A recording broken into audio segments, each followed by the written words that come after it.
Hello friend, good evening.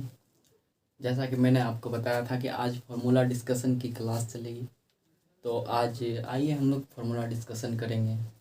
इससे पहले एक नज़र बता देते हैं कि आप लोगों ने बहुत अच्छा परफॉर्मेंस दिया एनटीपीसी के रिज़ल्ट के बारे में, और होना भी चाहिए।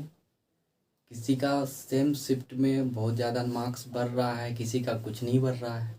इस पर तो आवाज़ उठना ही चाहिए, और हम लोग बहुत ज़्यादा सपोर्ट करेंगे आप लोग को, क्योंकि हम भी एक स्टूडेंट है, तो मेरा भी ये बनता है कि मैं भी आप लोगों को बहुत बहुत सपोर्ट करूं। खुद मेरे साथ भी बहुत नाइंसाफ़ी हुई है। चलिए ठीक है, वो सब देखा जाएगा बाद में। आंदोलन जारी रखना है 7 दिन तक, जितना हो सके रीट्वीट करना है एंड ट्रेंडिंग में लाना है। चलिए आज फार्मूला डिस्कशन की क्लास करते हैं। तो मैंने आपको पहले ही बताया था कि न्यूटन गति का जो समीकरण है किसने दिया था? न्यूटन ने दिया था। उन्होंने 4 समीकरण दिए थे, लेकिन 4 में हम लोगों को मेनली 3 ही पढ़ना है। तो 3 में भी अलग अलग प्रकार का है। तो 3 में जैसे पहला था v बराबर u प्लस ए टी,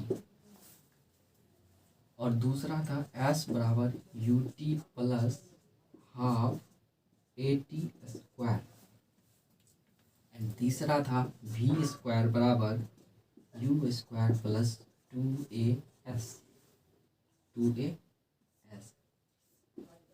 तो मैंने भी सभी के तरह आप लोगों को धड़ल्ले से सवाल बता दिया, लेकिन आई थिंक हमको लगता है जब मैंने भी अपने वीडियो को दोबारा देखा तो हमको समझ में आया कि मैंने भी वही काम किया जो सभी करते हैं।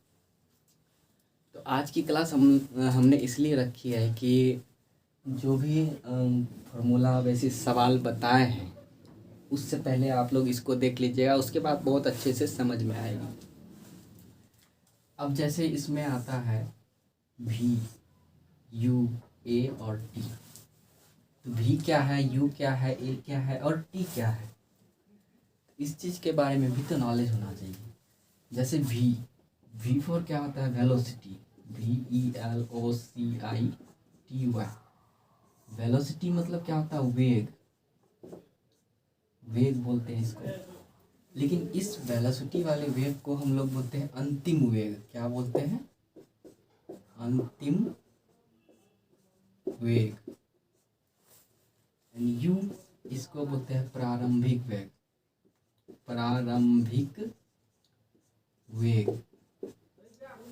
एंड ए को बोलते हैं गुरुत्वीय त्वरण। ए बराबर क्या लिखेंगे? गुरुत्वीय त्वरण।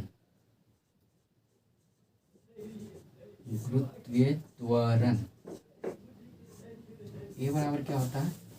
गुरुत्वीय त्वरण। हमने आपको पिछले क्लास में भी ये नहीं बताया कि ए को कैसे निकाला जाए। मान लीजिए कहीं पे ऐसा सवाल हो जहाँ ए को निकालना है। त्वरण वेग परिवर्तन की दर को क्या कहते हैं? त्वरण कहते हैं। अब भाई वेग पे परिवर्तन कैसे देखा जाएगा? त्वरण जब भी निकालना होगा तो उसके लिए एक प्रॉपर टाइम भी दिया रहता है। तो त्वरण का भी एक फॉर्मूला होता है। जैसे ए बराबर लिखते हैं v माइनस यू बटा टी, जहाँ v अंतिम वेग है, u प्रारंभिक वेग है और t समय है। तो त्वरण के लिए हम ये वाला फॉर्मूला यूज करेंगे। जैसा कि v के बारे में तो मैंने आपको बताया कि v क्या होता है? अंतिम वेग होता है, u प्रारंभिक वेग होता है और समय t का वैल्यू समय होता है। तो इस तरह ये हो गया फार्मूला। फिर ये अंतिम वेग निकालने के लिए ये फार्मूला है। इससे आप ये भी निकाल सकते हैं, आरंभिक वेग निकाल सकते हैं, त्वरण निकाल सकते हैं, समय निकाल सकते हैं। लेकिन यहाँ पे एस आ गया, फिर इसमें एस आ गया। एस को हम लोग विस्थापन को एस से सूचित करते हैं। विस्थापन को हम लोग एस से सूचित करते हैं, क्योंकि इसका अंग्रेजी तो होता है डिस्प्लेसमेंट।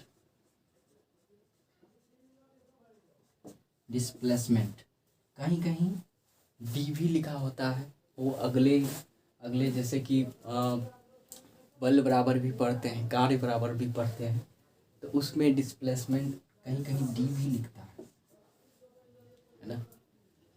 तो अभी फिलहाल ये जानना है कि एस हम विस्थापन को सूचित करते हैं, विस्थापन को हम लोग एस से सूचित करते हैं।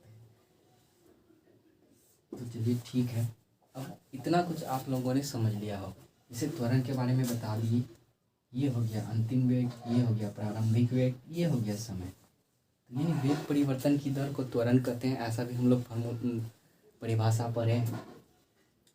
चलिए इतना कुछ देख लिए, उसके बाद आगे देखते हैं।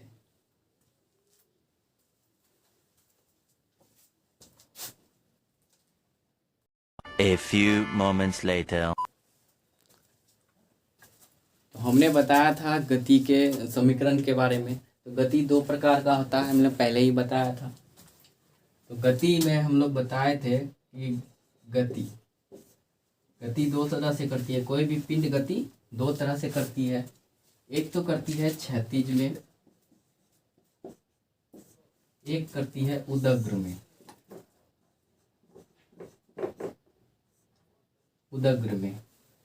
क्षैतिज में तो कोई भी पिंड है, जैसे ये एक सड़क है, इस पे मान लीजिए एक कार है,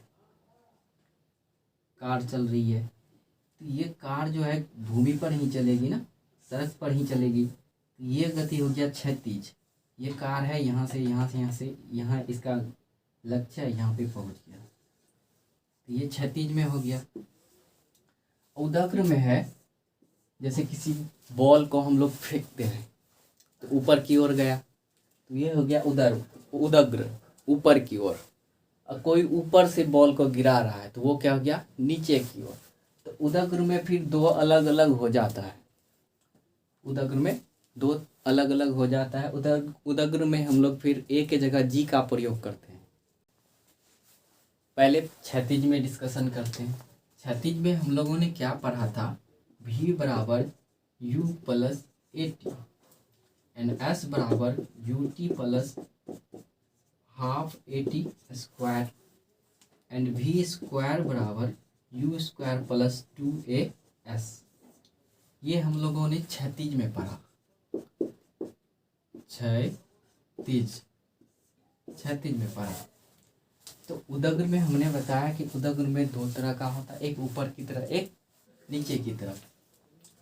उदग्र में हम ऊपर की तरफ अगर चलें, ऊपर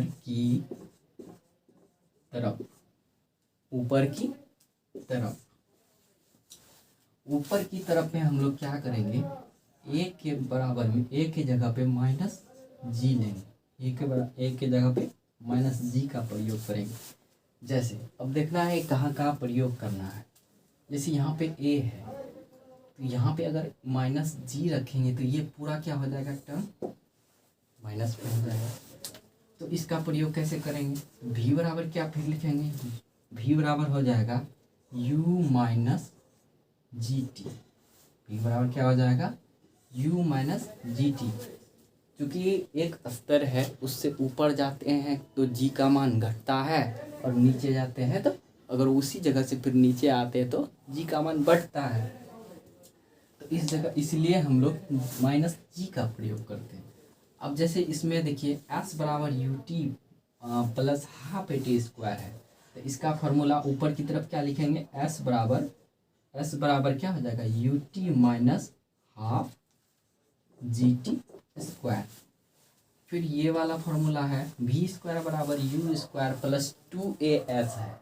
v स्क्वायर बराबर क्या है, v स्क्वायर बराबर यू स्क्वायर प्लस 2as है। तो इस फार्मूले को ऊपर की तरफ अगर कोई पिंड जा रही है, तो अगर ये वाला फार्मूला यूज करना है तो इसके लिए हम लोग क्या करेंगे, v स्क्वायर बराबर यू स्क्वायर माइनस 2gs का यूज करेंगे। ठीक है, एक बार फिर से समझते हैं। अगर कोई पिंड ऊपर की तरफ जा रहा है, जैसे कोई बॉल फेंक रहा है, तो ऊपर की ओर अगर फेंक रहा है तो उस स्थिति में क्या करेंगे, ए बराबर हमको माइनस जी लेना है, ए बराबर माइनस जी लेना है तो दोनों गुरुत्वीय त्वरण ही, लेकिन ए के जगह पे हम लोग को क्या करना है, माइनस जी लेना है। पहले वाले समीकरण में हम लोग क्या करेंगे, पहले वाले समीकरण में केवल एक जगह ए है तो इसके बराबर में माइनस जी ले लेंगे, v बराबर u माइनस जी टी हो जाएगा। एंड सेकेंड में है s बराबर U T plus half A T square, तो s बराबर क्या लेंगे, s बराबर U T minus half G T square. And third में है v स्क्वायर बराबर यू स्क्वायर प्लस 2as, तो थर्ड में क्या लेंगे, v स्क्वायर बराबर यू स्क्वायर माइनस 2gs। चलिए ये तो हो गया ऊपर की तरफ। अब नीचे की तरफ में क्या करना है, अब नीचे की तरफ में हम आप लोगों ने बहुत सारा सवाल पढ़ा होगा कि कोई बॉल ऊपर से फेंक रहा है, मीनार के ऊपर से फेंक रहा है या कोई छत पर से फेंक रहा है, तो उस स्थिति में पिंड एक बॉल है तो बॉल नीचे की तरफ आ रहा है, नीचे की तरफ आ रहा है तो तब उसके लिए इस फॉर्मूले में प्लस जी का प्रयोग करेंगे।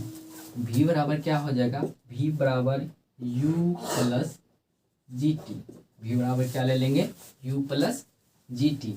एंड s बराबर क्या ले लेंगे, s बराबर ले लेंगे U T plus half G T square.